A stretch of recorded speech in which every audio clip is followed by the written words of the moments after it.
ওরা ভেবেছিল তোমাকে হত্যা করলেই হয়ে যাবে সব শেষ। ভাবেনি ওরা বঙ্গবন্ধু মানেই বাংলাদেশ। হ্যাঁ, আমার বঙ্গবন্ধু মানে বাংলাদেশ।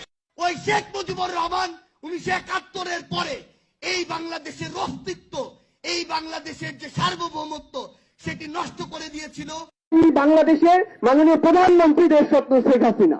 খুনি হাসিনা যা করেছে তার নির্মম পরিণতি তার হয়েছে।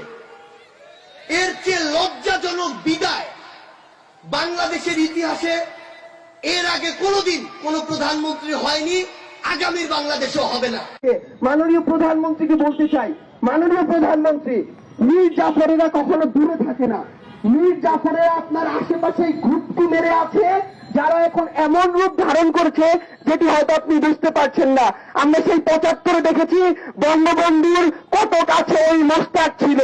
ওই মোস্তাকরা আশেপাশেই তোষামত করতে করতে কুট্টি মেরে থাকে, আর তারা পশ্চিমাদের কিছু নোংরা এজেন্ডা বাস্তবায়ন করে, যেটা আমাদের অনেক বড় ক্ষতি করে।